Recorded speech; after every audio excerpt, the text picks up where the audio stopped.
I'm sorry if it looks like I haven't showered or shaved in 2 or 3 days. I haven't. Okay, hello everyone. Drew here with the Drew Network, and I'm freezing my ass off outside here in the cold February winter, testing what's called a depth of field test along with this wireless microphone setup. It's windy outside, but in theory right now, it sounds like the same as if I was in a studio. There should be no wind noise of any kind. Also, the field of depth, in theory, the background is pleasantly blurred out, drawing attention to the speaker, me. The idea here, obviously, is this is a specific technique or look that will be used in documentary productions. I'm sorry if it looks like I haven't showered or shaved in 2 or 3 days. I haven't. But anyway, I thought I would use this opportunity to, this test, if you will, for the production of, what the hell is it? Drew Network From the Vaults, Episode 3.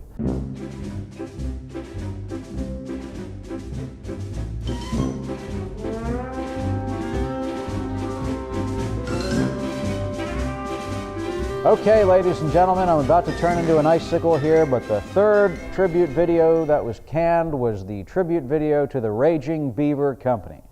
Now, the Raging Beaver Company is this guy in Canada. He's just immensely talented on so many levels.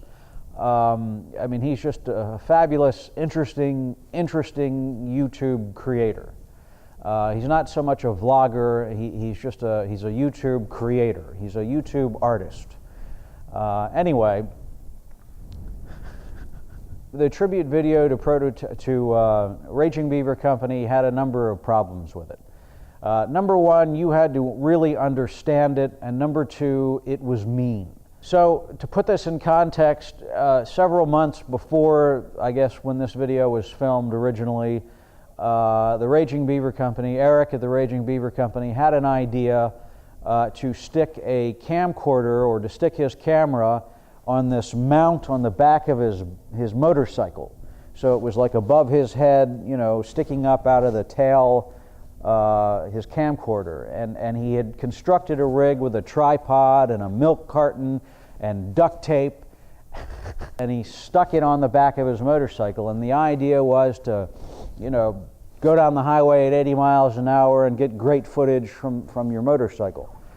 Now, to those of us who are in the business of photography, it is no surprise that when he, you know, exceeded 25 miles an hour, the camera flew off the bike and somehow wasn't damaged. Now, for me, coming from a professional background photography where my work camera cost $5,000 and the lenses cost another, you know, $8,000. You know, the idea of putting together a camera rig with a milk carton and duct tape is horrifying. In the defense of Eric of the Raging Beaver Company, I imagine if you don't have a professional background, it's kind of a nifty idea. Constructing a rig and putting your camera on the back of your motorcycle and going at high speeds, and I can imagine the great footage that he must have imagined in his mind.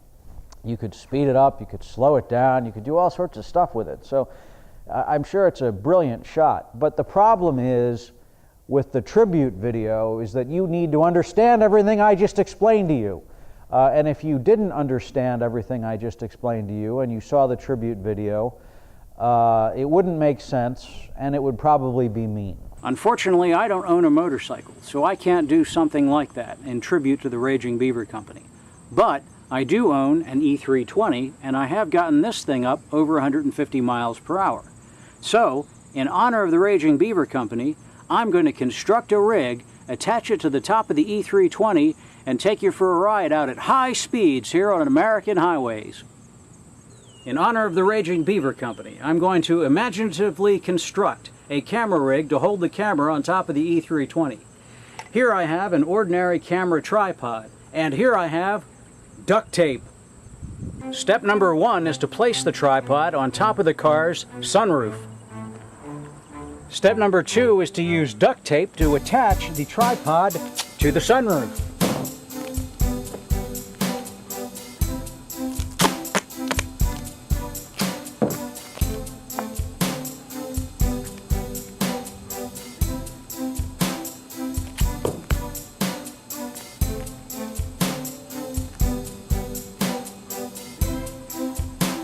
And now that the tripod is secured to the sunroof, we're going to go for a ride at high speeds down highways.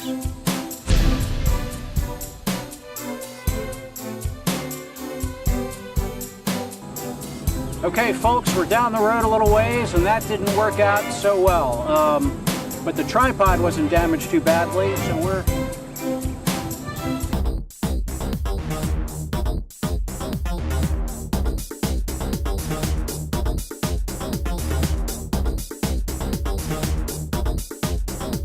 And if you have not yet discovered the Raging Beaver Company, that guy is so talented that I am convinced that I will be applying to him for a job one day.